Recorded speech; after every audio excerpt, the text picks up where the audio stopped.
నమస్కారం, VST news కి స్వాగతం. నా పేరు నాగిని. ముందుగా బులెటిన్ హెడ్లైన్స్. వెలుగొండ ప్రాజెక్టును జాతికి అంకితం. నేడు ఘనంగా ప్రారంభించిన సీఎం వైఎస్ జగన్.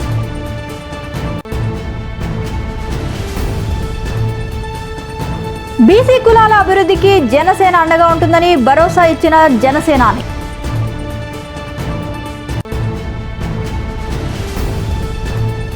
కడప జైలులో దేవిరెడ్డి చైతన్యరెడ్డి తనను ప్రలోభాలకు గురి చేయడం వాస్తవం వెల్లడించిన వివేక హత్య కేసు అప్రూవర్ దస్తగిరి. బీసీలను దగా చేసిన నాయకుల చరిత్ర తీస్తే మొదటి పేరు చంద్రబాబుదే విమర్శించిన మంత్రి చెల్లిబోయిన వేణుగోపాలకృష్ణ. ప్రకాశం, నెల్లూరు, వైఎస్ఆర్ జిల్లాలో దుర్భిక్ష ప్రాంతాల ప్రజల దశాబ్దాల కళ వెలుగొండ ప్రాజెక్టును ముఖ్యమంత్రి వైఎస్ జగన్మోహన్ రెడ్డి సాకారం చేశారు. శ్రీశైలం ప్రాజెక్టు నుంచి వెలుగొండ ప్రాజెక్టులో అంతర్భాగమైన నల్లమల్ల సాగర్ కు కృష్ణా జలాలను తరలించేందుకు వీలుగా మొదటి టన్నెల్ ను 2021 జనవరి 13 నాటికి పూర్తి చేయించిన సీఎం వైఎస్ జగన్ రెండో టన్నెల్ తవ్వకం పనులను ఈ ఏడాది జనవరి 21 నాటికి పూర్తి చేయించి వెలుగొండ ప్రాజెక్టును సీఎం వైఎస్ జగన్ ఇవాళ జాతికి అంకితం చేశారు. నాడు తండ్రి వైఎస్ రాజశేఖర రెడ్డి శంకుస్థాపన చేశారు. నేడు కొడుకుగా సీఎం హోదాలో వైఎస్ జగన్ ప్రారంభోత్సవం చేశారు.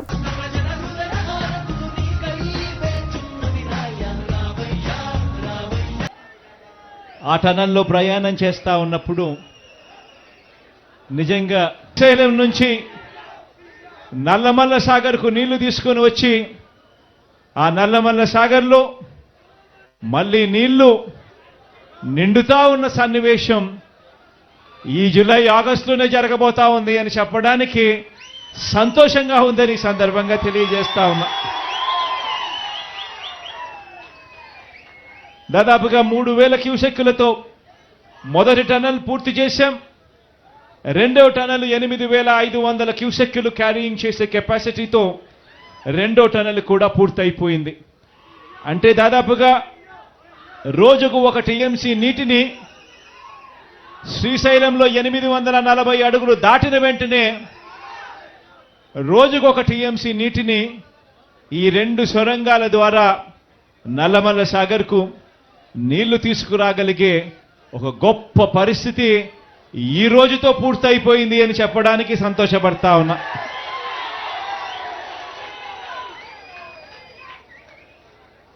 ఈ ప్రాజెక్టుకు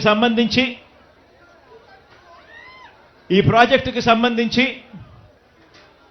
దాదాపుగా R&R package LA land acquisition R&Rకు సంబంధించి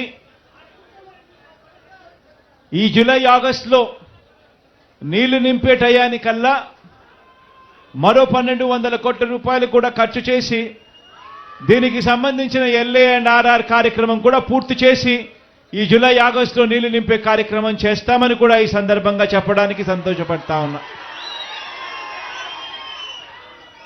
ఎందుకనంటే ఈ ప్రాజెక్టులో అత్యంత కీలకమైన సన్నివేశం ఏమిటి అనంటే, అత్యంత కీలకమైన ఘటన ఏమిటి అనంటే ఈ 2 టన్నెళ్లు పూర్తి కావడం. ఈ 2 టన్నెళ్లు ఇక పూర్తి.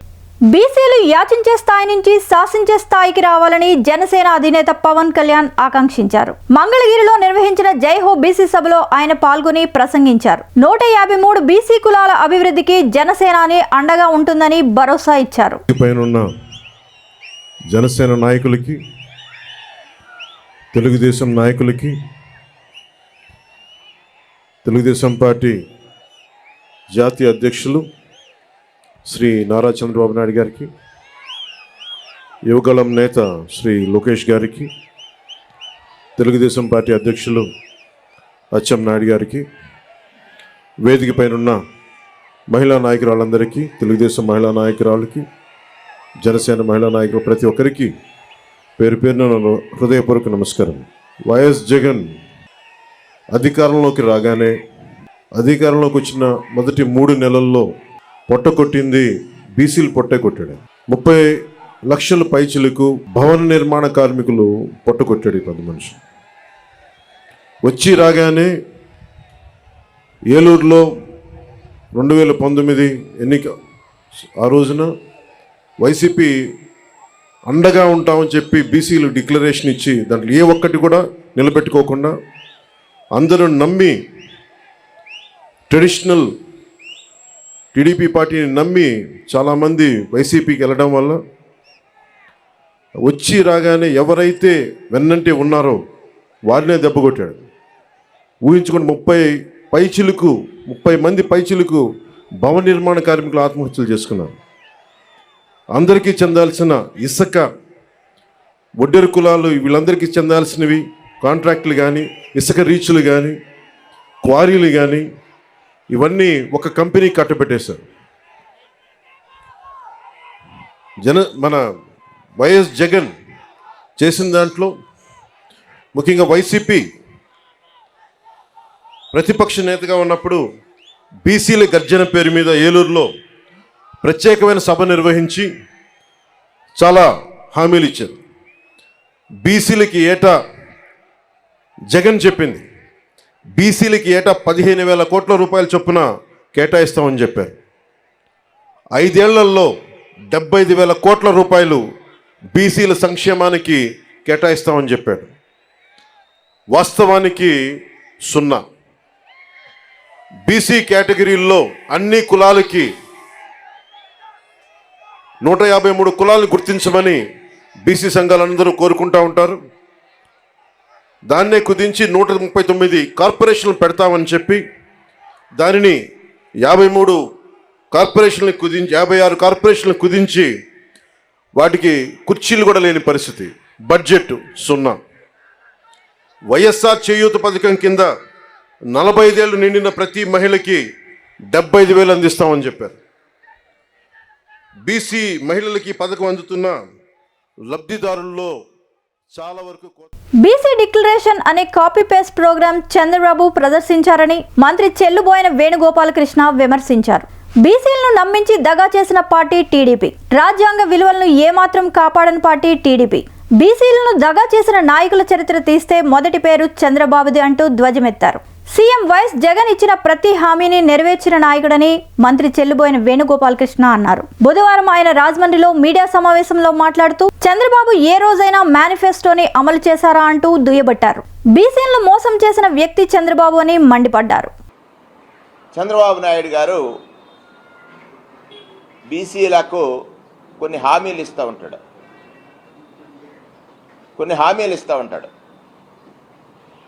అంటే తెలుగుదేశం పార్టీ ఆ రోజు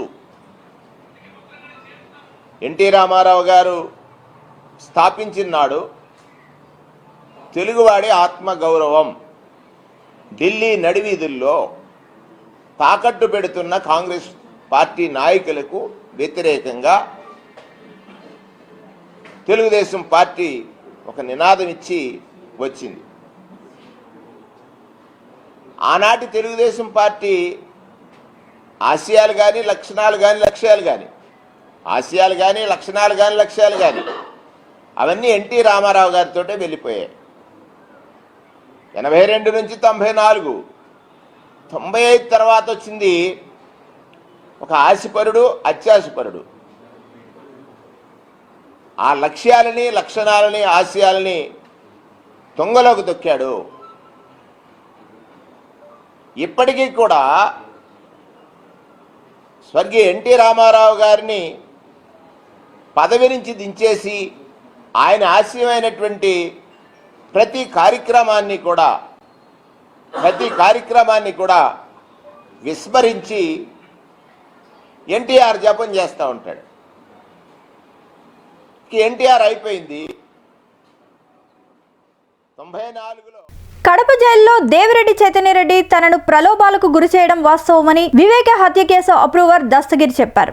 ఆ విషయాన్ని దాచేందుకు జైలు అధికారులు యత్నిస్తున్నారని ఆయన ఆరోపించారు. జైల్లో తన బ్యారక్ ఎదుట అమర్చిన సీసీ కెమెరాల ఫుటేజ్ బయటకు తీస్తే విషయాలు బయటకు వస్తాయన్నారు. వివేకాను హత్య చేయించిన జగన్ కు పులివెందుల్లో ఓట్లు అడిగే హక్కు ఎక్కడిదని దస్తగిరి ప్రశ్నించారు. నేను చేసిన తప్పును కప్పిపుచ్చుకునేదానికి పూర్తి స్థాయిలో వాళ్ళు ప్రిపేర్ అయి ఉన్నారన్నమాట. అంటే జైల్లో నేను ఉన్నప్పుడు అక్టోబర్ 31వ తారీఖు నేను జైలుకు పోవడం జరిగింది. అది జరిగిన తర్వాత నవంబర్లో బీటెక్ రవి గారు జైలుకు రావడం జరిగింది. ఆయన వచ్చినప్పుడు ఎవరైతే సూపరింటెండెంట్, జైలుకు సంబంధించిన సూపరింటెండెంట్ గారు ఉన్నారో వాళ్ళు సపరేట్గా అంటే నన్ను ఒక గదిలో పెట్టి ఆయన ఒక గదిలో పెట్టి ఇంట్రడక్షన్స్ ఇచ్చినారు. మీరు మాట్లాడకూడదు, మీరు మాట్లాడితే మాకు సమస్య వస్తుంది, లేనిపోని అన్నీ క్రియేట్ అవుతాయి, అందుకు మీరు మాట్లాడుకోకుండా ఉండేదానికి నేను ఒక నోటీస్ అంటిస్తా, మీరు దయచేసి దాన్ని పాటించండి అని చెప్పి ఆ జైలు సూపరింటెండెంట్ గారు చెప్పినారు. ఆయన పేరు కూడా ప్రకాష్. అంటే అనుమానితుడిగా ఉన్న బీటెక్ రవి గారినే కలవద్దు, మాట్లాడకూడదు మీరు అని చెప్పినప్పుడు దేవరెడ్డి శివశంకర్ రెడ్డి గారి కుమారుడిని చైతన్య రెడ్డి గారిని ఎట్లా అలౌ చేస్తారు లోపలికి? ఏ విధంగా అలౌ చేస్తారు? అంటే వాళ్ళకి తెలియదా ఎవరు లోపల ఉన్నారు ఏం కథ అనేది? లోపల సీసీ ఫుటేజ్ భద్రతలో పెట్టినామని నిన్న ఈ పేపర్లో చూసిన. ఇప్పుడు నేను అడుగుతాండా, నేను అక్టోబర్ 31వ తారీఖు నుంచి నేను రిలీజ్ అయ్యేంత వరకు వాళ్ళు ప్రతి ఒక్క రోజు వీడియో భద్రపరచాలా? ఎందుకు ఫీడ్ చేయలేదు అనేది నేను డిమాండ్ చేస్తాను. ఇంకొకటి కూడా, అది డిలేట్ అయిపోయి ఉంటుంది, 15 రోజులకు వెళ్ళిపోయి ఉంటుందని వాళ్ళు చెప్తూ ఉన్నారు. అంటే మాకు అవగాహన ప్రకారం మేము వైఎస్ వివేకానంద రెడ్డి గారి కేసులో సిబిఐతో మేము ఎదుర్కొనే పరిణామాలు ఏంటంటే, సిబిఐకి కోర్టు ఆమోదించిన తర్వాత సిబిఐకి దర్యాప్తు మారిన తర్వాత 2.5 సంవత్సరం దాదాపు అప్పటికే గడిచిపోయింది. ఇప్పటికే పూర్తి స్థాయిలో వాళ్ళు విచారణ చేసి ఎవరెవరు ఎక్కడ పోయినారో ఎక్కడ పరిగెత్తినారో అనేది సీసీ ఫుటేజ్ చేయడం జరిగింది. దాంట్లో ఉమాశంకర్ రెడ్డి ఆంధ్ర రాష్ట్రం అన్ని రంగాల్లోనూ ముఖ్యమంత్రి జగన్మోహన్ రెడ్డి నేతృత్వంలో అభివృద్ధి చెందిందని ఎంపీ సత్యవతి తెలియజేశారు. బుధవారం అనకాపల్లి ఎంపీ కార్యాలయంలో ఏర్పాటు చేసిన మీడియా సమావేశంలో ఎంపీ సత్యవతి మాట్లాడుతూ, నిన్న విశాఖ వచ్చిన ముఖ్యమంత్రి జగన్ విజన్ విశాఖ పేరుతో ఈ ప్రాంతాన్ని ఏ విధంగా అభివృద్ధి చేయాలని దానిపై చక్కటి వివరణ ఇచ్చారని ఎంపీ అన్నారు. అమరావతి రాజధాని పేరుతో రైతుల భూములు ఆక్రమించారని పేర్కొన్నారు. మరి ముఖ్యమంత్రి జగన్మోహన్ రెడ్డి విశాఖ సాగర్ తీరంలో రాజధాని పరిపాలనా కేంద్రంగా కొనసాగిస్తానని, అలాగే గత ప్రభుత్వంలో బీసీ మైనార్టీలకు చంద్రబాబు ఏం అభివృద్ధి చేశారని ఎంపీ సత్యవతి ప్రశ్నించారు. కూడా జరిగే పనులు కాదు. గౌరవ ముఖ్యమంత్రి గారు మొట్టమొదటి నుంచి కూడా చెప్తున్నారు, పరిపాలన వికేంద్రీకరణ మన మూల సిద్ధాంతం అని. సో దానిలో భాగంగా ఇప్పటికే సముద్ర తీర ప్రాంతంలో ఉన్న నగరాలు ఇవాళ మహానగరాలుగా రూపుదిద్దుకోవడం మనం అందరూ కూడా చూస్తూ ఉన్నాము. ఇప్పుడు ఇవాళ ఢిల్లీ ఒక రాజధానిగా ఉన్న ఆర్థిక రాజధాని బొంబాయి అయింది. అట్లాగే చెన్నై కూడా ఒక మహానగరంగా అనేక మనకి ఈస్ట్ కోస్టల్ రీజియన్లో సౌత్ ఈస్ట్ ఏషియన్ కంట్రీస్ అన్నిటికీ కూడా ఒక క్యాపిటల్గా అటు కలకత్తా కానీ, ఇటు చెన్నై కానీ, అటు వెస్ట్లో బొంబాయి కానీ ఇవి మహానగరాలుగా రూపుదిద్దుకున్నాయి.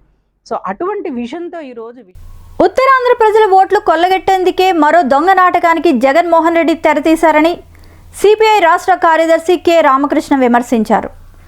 ఈ సందర్భంగా విజయవాడలో ఆయన బుధవారం మాట్లాడుతూ, ఎన్నికలు పూర్తయ్యాక విశాఖ నుండి ప్రమాణ స్వీకారం పరిపాలన చేస్తానని జగన్ చెప్పడం నిరంకుశత్వానికి తార్కాణమని చెప్పారు. దమ్ముంటే 3 రాజధానుల అంశాన్ని వైసీపీ మేనిఫెస్టోలో పెట్టాలని సవాల్ విసిరారు. కోర్టులో కూడా నీకు స్పష్టంగా వ్యతిరేకంగా వచ్చింది. నీవు అక్కడ అమరావతి రాజధాని అభివృద్ధి చేయలేకపోయావు. మరోవైపు కర్నూలులో న్యాయ రాజధాని చెప్పి కనీసం హైకోర్టు అక్కడ పెడతాననే కూడా ఢిల్లీకి ప్రపోజల్ కూడా పంపలేకపోయావు. ఆ రకంగా రాయలసీమ ప్రజలను మోసం చేశావు. అమరావతి ప్రజలను నిట్ట నిలువునా ముంచావు. మళ్ళీ ఇప్పుడు ఉత్తరాంధ్రలో ఓట్ల కోసం విశాఖ రాజధాని డ్రామాలు. జనసేన టీడీపీ విడుదల చేసే బీసీ డిక్లరేషన్ ప్రజలందరూ మద్దతు తెలపాలని జనసేన పశ్చిమ ఇన్ఛార్జి పోతిన మహేష్ కోరారు. విజయవాడలో ఆయన మాట్లాడుతూ, పవన్ బీసీల పక్షపాతి అని కొనియాడారు. గత ఎన్నికల్లో బీసీ అయిన తనకు సీటు ఇచ్చేందుకు పొత్తులను కూడా వదులుకున్నారన్నారు. రాష్ట్రంలో ఉన్న బీసీలందరూ పవన్కు మద్దతుగా నిలవాలని కోరారు. మనందరం కూడా చూస్తూ ఉన్నాం. గత ఎన్నికల్లో పోతిన మహేష్ సీట్ ఇవ్వడానికి పొత్తును కూడా వదులుకోవడానికి సిద్ధమైన వ్యక్తి పవన్ కళ్యాణ్ గారు. మరి 5 సంవత్సరాల కాలంలో కూడా నాకు అనేక పదవులు ఇచ్చి ప్రోత్సహించినటువంటి వ్యక్తి పవన్ కళ్యాణ్ గారు. విజయవాడ లాంటి నగరంలో ఒక బీసీని ప్రోత్సహిస్తున్నటువంటి పవన్ కళ్యాణ్ గారికి రాష్ట్రంలో ఉన్న బీసీలందరూ కూడా అండగా నిలవాలి. అదేవిధంగా రాష్ట్ర వ్యాప్తంగా ఉండేటువంటి నగరాలందరూ కూడా పవన్ కళ్యాణ్ గారికి, చంద్రబాబు గారికి సంపూర్ణ మద్దతు ఇవ్వాలి. పార్వతీపురం మన్యం కురుపాం నియోజకవర్గంలో పలు అభివృద్ధి కార్యక్రమాల్లో పాల్గొన్న ఉప ముఖ్యమంత్రి పీడిక రాజన్న దొర మీడియాతో మాట్లాడుతూ, చంద్రబాబుపై విమర్శల అస్త్రాలు సంధించారు. 14 ఏళ్లు ముఖ్యమంత్రిగా పనిచేసిన చంద్రబాబు గిరిజనులకు గిరిజన ప్రాంతాల్లో ఏం చేశాడంటూ ఆయన ప్రశ్నించారు. కురుపాం సాలూరు నియోజకవర్గంలో జరిగిన అభివృద్ధిపై చర్చకు సిద్ధంగా ఉన్నానని, చర్చకు ఎవరైనా ముందుకు రావచ్చని టీడీపీ నేతలకు సవాల్ విసిరారు.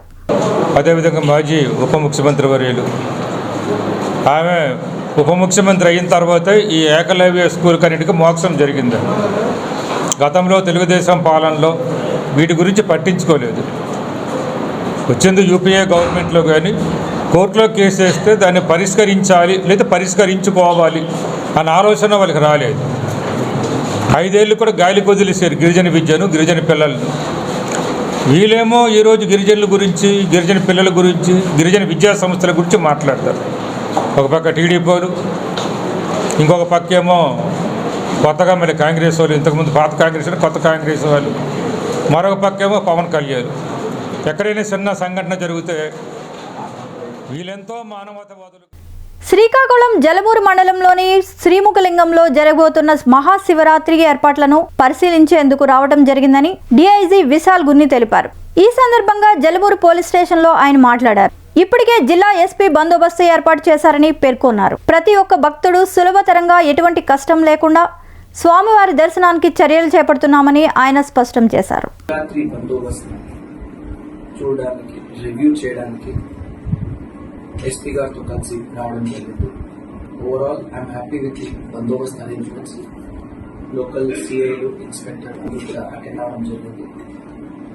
మనకి ముఖ్యంగా శివరాత్రి నాటి ప్రజలకి ఇబ్బంది లేకుండా శివ టెంపుల్లో ఆ రోజు శివరాత్రిలో మంచి దర్శనాలు చేసుకుని ఎటువంటి ఇబ్బంది లేకుండా స్మూత్ గా దర్శనాలు జరపాలని ఎస్ఐకు, సిఐకు, అదేవిధంగా ఎస్పీ గారికి కొన్ని ఇన్స్ట్రక్షన్స్ ఇవ్వడం జరిగింది. ఆల్రెడీ బందోబస్త్ అరేంజ్మెంట్స్ చాలా చక్కగా జిల్లా ఎస్పీ తర్వాత ఫోర్స్ చేసుకున్నారు. రేంజ్ వైపు నుంచి మనకి కావాల్సిన జిల్లాకి కావాల్సిన ఫోర్స్ కూడా అలొకేట్ చేయడం జరుగుతుంది. ఆల్మోస్ట్ 600 మందితో కలిసి చక్రస్నానం కానీ, శివరాత్రి కానీ ఇష్టమైన ఒక బందోబస్తు ఎస్పీ గారు వాటి టీం అరేంజ్ చేసుకోవడం జరిగింది. దీంతో కలిసి కొన్ని సూచన. విశాఖ భీమ్లీ ఆనందపురం పరిధిలోని మంగళవారం రాత్రి పోలీసులు గస్తీ నిర్వహిస్తున్నప్పుడు గంజాయి పట్టుకున్నారు. సుమారు 80 కేజీలు గుర్తించిన పోలీసులు ఒరిస్సా నుంచి కేరళకు కారులో వెళ్తున్న గంజాయిని బోయపాలెం వద్ద చెక్ పోస్ట్ వద్ద పట్టుకున్నారు. గంజాయి విలువ 1,60,000గా ఈ గస్తీలో 2 కార్లు, 6 సెల్ ఫోన్లు, 4గురిని ఆనందపురం పోలీసులు అదుపులోకి తీసుకున్నారు.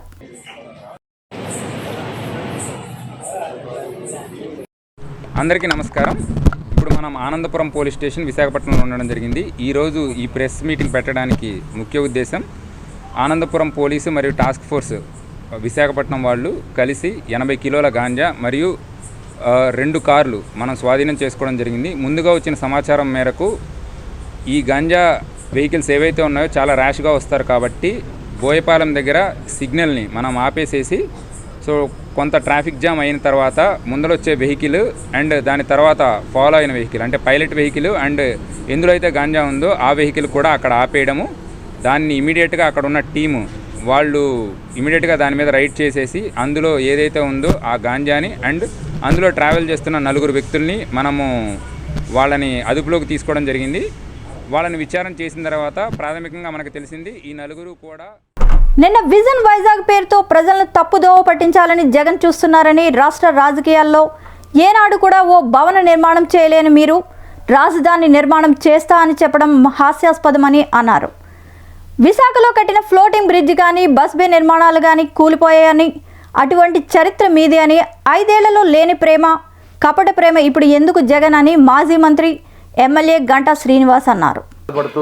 వాళ్ళు వాళ్ళ ఇది కూడా చెప్తున్న విషయం మనం చూస్తూ ఉన్నాం.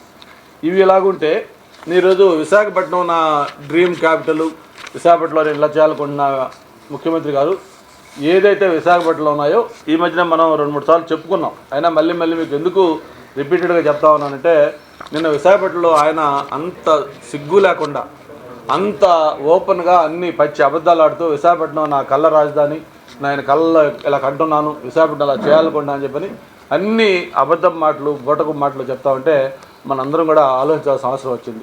ఇదే విశాఖపట్నం సంబంధించి మీ గతంలో కూడా చూపించాను నేను. మొత్తం విశాఖపట్నంలో ఉన్న ఆస్తులన్నీ కూడా ఏ విధంగా మొత్తం తాకట్టు పెట్టాడు, మొత్తం ఏ ఇన్స్టిట్యూట్ అంటే ఏ బిల్డింగు తాకట్టు పెట్టాడు కూడా ఇవన్నీ ఒక్కసారి చూడాల్సిన అవసరం ఉంది.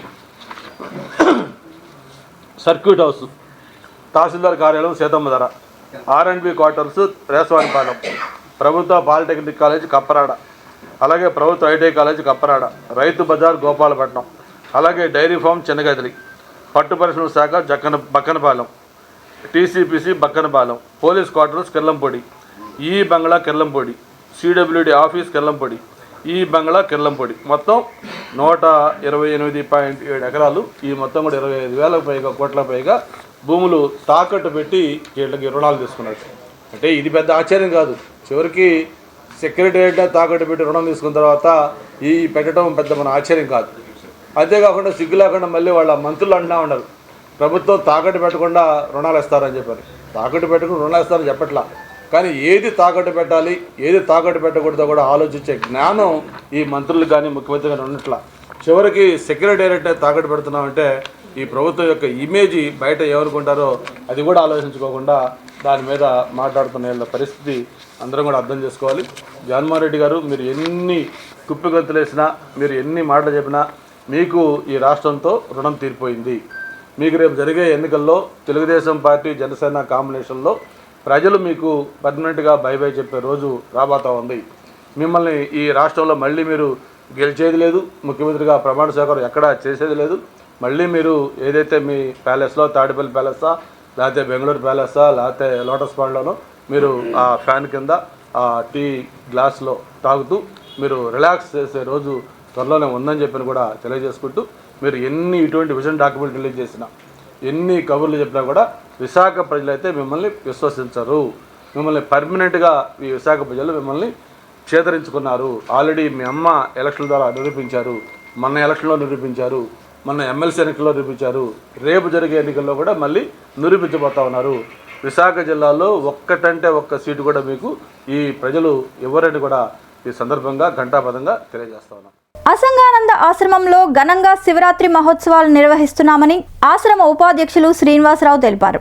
గంగా, కృష్ణ, కావేరి, నాగావళి, గోదావరి సమూహ పంచదార జలాలతో వచ్చిన భక్తులు అందరి వారి చేతుల మీదుగా అభిషేకం చేసే అవకాశం కల్పిస్తున్నామని తెలిపారు. అనంతరం ఈ నెల మార్చి 30, 31 తేదీలలో జరిగే 49వ వార్షికోత్సవ పోస్టర్ను విడుదల చేశారు. విష్ణు సేవానందగిరి స్వామి వారు దీనికి అధ్యక్షులుగా వ్యవహరిస్తున్నారు. ఆయన కరీంనగర్ గీతామఠం పీఠాధిపతులు, నేను ఉపాధ్యక్షుడిని. అలాగే మా విశ్వేశ్వరరావు గారు, ఆయన ఒక ఉపాధ్యక్షులు. అలాగే మా మల్లప్పారావు రెడ్డి గారు, ఆయన కార్యదర్శి. మా సీనియర్ ట్రస్టీ మెంబర్ నారాయణమ్మ గారు, అలాగే జి చిన్నారావు గారు, ఆయన ట్రస్టీ మెంబరు. మనం ఈరోజు కలిసే సందర్భం ఏంటంటే, ఎల్లుండి 8వ తారీఖు 3వ నెల శివరాత్రి మహోత్సవాలు జరుపుతున్నాము. ఇక్కడ ఈ మధ్య కాలంలోనే నూతనంగా పునర్నిర్మాణం చేసాం శివాలయాన్ని. ఇక్కడ ప్రత్యేకత ఏమిటంటే, పురోహితులు ఎవరు ఉండరు ఈ శివాలయంలో. అలాగే ఎటువంటి టికెట్లు కూడా ఉండవు. నగరాలను BCAలో చేర్చాలని రాష్ట్ర అధ్యక్షులు పోతిన శ్రీనివాసరావు అన్నారు. నగరాల ఆత్మీయ సమావేశం బుధవారం ఉదయం మధురవాడ బక్కవానిపాలెంలో నిర్వహించారు. ఈ సమావేశానికి ముఖ్య అతిథిగా మాజీ మంత్రి అవంతి శ్రీనివాస్, విజయవాడ మేయర్ భాగ్యలక్ష్మి పాల్గొన్నారు. ఈ కార్యక్రమంలో శ్రీనివాస్ మాట్లాడుతూ, మా కులం అన్ని విధాలుగా వెనుకబాటుకు గురైందని, రాజకీయంగా మాకు మంచి స్థానం ఇవ్వాలి, మా సామాజిక వర్గానికి ఓ భవనం నిర్మించాలని కోరారు. అవంతి శ్రీనివాస్ మాట్లాడుతూ, అన్ని సమస్యలు తీరుస్తామని భరోసా ఇచ్చారు. గతంలో దివంగత నేత డాక్టర్ రాజశేఖర రెడ్డి గారు మరి ఆ రోజు వాళ్ళని BCDలో చేర్చడం జరిగింది.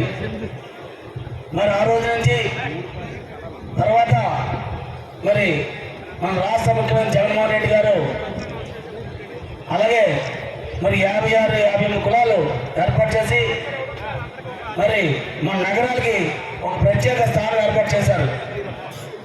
సింహాచలంలోను, శ్రీశైలంలోను, మరి అలాగే మన స్టేట్ కార్పొరేషన్ డెవలప్మెంట్ చైర్మన్గా గతంలో ప్రహ్లాద్ సుజాతి గారికి ఇచ్చారు.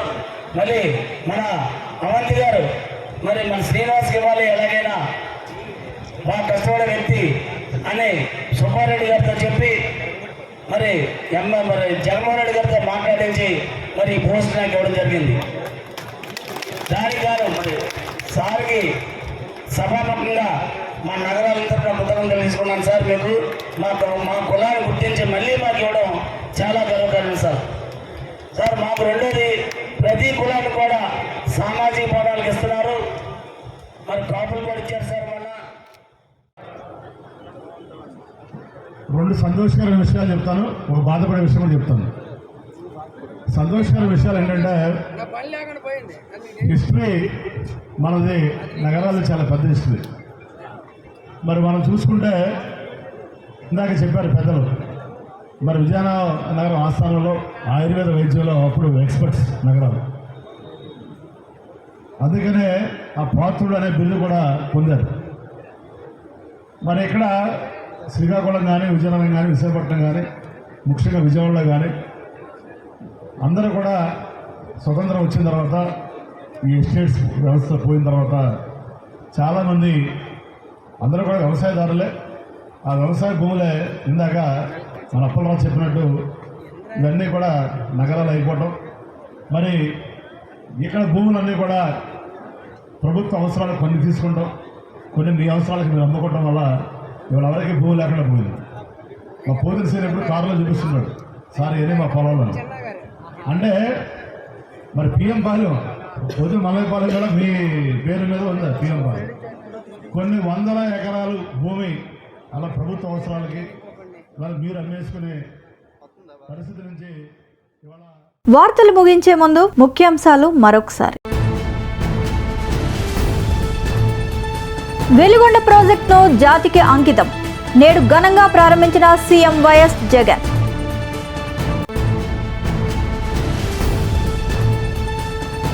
బీసీ కులాల అభివృద్ధికి జనసేన అండగా ఉంటుందని భరోసా ఇచ్చిన జనసేనాని.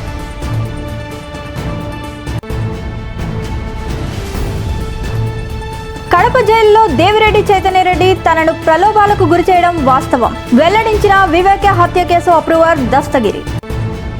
బీసీలను దగా చేసిన నాయకుల చరిత్ర తీస్తే మొదటి పేరు చంద్రబాబుదే, విమర్శించిన మంత్రి చెల్లిబోయిన వేణుగోపాలకృష్ణ.